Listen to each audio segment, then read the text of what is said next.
ఉపాధ్యాయుల ఎమ్మెల్సీ ఎన్నికల్లో BJP party అభ్యర్థి మల్క కొమరయ్య విజయం సాధించిన తరుణంలో వేములవాడ పట్టణంలోని అంబేద్కర్ చౌక్ వద్ద బీజేపీ శ్రేణులు సంబరాలు జరిపారు. టపాసులు పేల్చి స్వీట్లు పంపించేశారు. ఈ సందర్భంగా వారు మాట్లాడుతూ కరీంనగర్, ఆదిలాబాద్, నిజామాబాద్, మెదక్ ఉమ్మడి జిల్లాల ఉపాధ్యాయ ఎమ్మెల్సీ ఎన్నికల్లో విజయం సాధించిన బీజేపీ అభ్యర్థి మల్క కొమరయ్యను అత్యధిక మెజార్టీతో గెలిపించినందుకు ప్రతి ఒక్కరికి ధన్యవాదాలు తెలియజేశారు. ఉపాధ్యాయుల కోసం 317 జీవో కోసం దీక్ష చేస్తున్న సమయంలో భారతీయ జనతా పార్టీ నాయకులు, కార్యకర్తలు అండగా నిలిచారని, అప్పటి ప్రభుత్వం ఎన్నో ఇబ్బందులకు గురి చేసినా తట్టుకొని వారికి మద్దతుగా నిలిచినందుకు ఉపాధ్యాయులంతా గుర్తించుకొని మల్క కొమరయ్యకు ఓటు వేశారని, నరేంద్ర మోడీ నాయకత్వంలో అవినీతి రహిత పాలనను ఎంచుకున్నారని, ఇందుకు సహకరించిన ప్రతి ఒక్కరికి ధన్యవాదాలు తెలియజేశారు. ఈ కార్యక్రమంలో బీజేపీ మాజీ జిల్లా అధ్యక్షులు ప్రతాప రామకృష్ణ, పట్టణ అధ్యక్షులు రాపెల్లి శ్రీధర్, బీజేపీ జిల్లా ప్రధాన కార్యదర్శి రేగుల మల్లికార్జున్, ఎస్సీ మోర్చా జిల్లా అధ్యక్షులు Santi Mahesh, state council member Krishnaswamy, మహిళా మోర్చా అధ్యక్షురాలు రాధిక, గోపు బాలరాజు, పిన్నిండి హనుమాన్లు, గుడిసె మనోజ్, శ్రీను,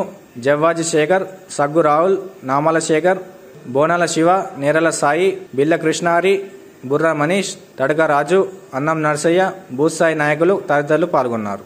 ప్రజలందరూ కూడా రాబో తెలంగాణ రాష్ట్ర ఎన్నికలలో కూడా పెద్ద ఎత్తున పట్టం కడతారనేందుకు నిదర్శనం.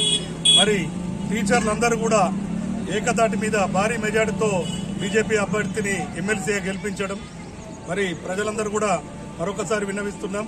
రానున్న మున్సిపల్ ఎన్నికల్లో మరియు ఎమ్మెల్యే ఎన్నికల్లో కూడా బీజేపీకి పెద్ద ఎత్తున పట్టం కడతారని ఈ విధంగా తెలియదు. జరిగిన శాసనమండలి ఎన్నికల్లో ఇంటలెక్చువల్ దశ దిశను ఈ రాష్ట్రానికి నిర్దేశం చేసే దిశగా ఉపాధ్యాయులు ఎన్నికలు గెలిచిన అభ్యర్థి కొమరయ్య గారు చాలా రోజులు తెలుగులో ఒక జాతీయతావాది, అనేక ఆర్గనైజేషన్స్, అనేక ఇన్స్టిట్యూషన్స్, ఎడ్యుకేషన్ ఇన్స్టిట్యూషన్ హైదరాబాద్ నడుపుతా ఉన్నారు. ఇది కూడా ఒక ఛాలెంజ్గా తీసుకున్నారు. ప్రభుత్వమే వ్యతిరేకత ఎంతో ఇంటలెక్చువల్స్, ప్రత్యేకంగా టీచర్లకు. గతంలో 5 సంవత్సరాల జరిగిన ఎన్నికల్లో కూడా టీచర్స్ ఎమ్మెల్సీ కాన్స్టిట్యూన్సీ హైదరాబాద్లో కూడా భారతీయ జనతా పార్టీకి ఇచ్చింది. మరి ఇక్కడ ఇది కూడా గెలిచింది. మిగిలిన నల్గొండ మాత్రం మన నిన్న PRDU అని చెప్తా ఉన్నారు. మరి తపస్ గెలిచిన వాళ్ళ ఆర్గనైజేషన్ గెలిచిన తర్వాత కూడా ప్రతి భారతీయ జనతా పార్టీకి ఒక దిక్సూచిలాడు.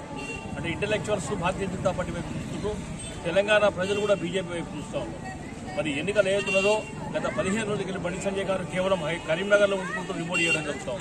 అనేక మంది నాయకులు అటు ఎక్స్ఎమ్మెల్యేస్ కానీ, ప్రెసిడెంట్ ఎమ్మెల్యేస్ కానీ, ఎంపీలు కానీ ఒక ప్రతిష్టాత్మకంగా తీసుకొని కూడా ఈ పోటీ చేయడం జరిగింది. కనుక నిజంగా కూడా ఈ విజయాన్ని అందించిన ప్రతి ఉపాధ్యాయులకు కూడా సాష్టాంగ నమస్కారం చేస్తూ ఉన్నాం. నిజంగా కూడా ఒక జాతీయతావాదం నరేంద్ర మోడీ గారి నాయకత్వాన్ని చూపించుకుంటూ ఈ తెలంగాణ రాష్ట్రం ఒక స్పష్టమైన దశతోని ప్రయాణం చేస్తూ ఉంది. మరి రాబోయే ఎన్నికలు ఏవైనా కూడా ఒక్కసారి భారతీయ జనతా పార్టీకి అనేక రకాలుగా అవకాశం ఇవ్వాలి. ఇచ్చిన విశ్వాసాన్ని 10 సంవత్సరాలుగా ఏదైతే ఉన్నదో రామ్ టెంపుల్ కావచ్చు, 370 ఆర్టికల్, మిగతా అన్నింటినీ కూడా నరేంద్ర మోడీ గారు నెరవేరుస్తూ ఉన్నారు. మరి తెలంగాణ ప్రజలు కూడా పూర్తి స్థాయిలో యూత్ కానీ, మహిళలు కానీ, ఉపాధ్యాయులు కానీ, ఇంటలెక్చువల్స్ కానీ బీజేపీ వస్తున్నారు. కనుక రేపు రాబోయే తరాల్లో కూడా భారతీయ జనతా పార్టీ కూడా మాకు అనుకూలంగా ఉంటుందని ఆశిస్తూ ఉన్నాం. అంతేకాక మరొకసారి కూడా ఈ గెలిపించిన ఉపాధ్యాయులకు, ఈ తెలంగాణ ఈ 4 జిల్లాల ఉపాధ్యాయులకు కూడా ప్రత్యేక కృతజ్ఞతలు తెలియజేస్తూ ఉన్నాం.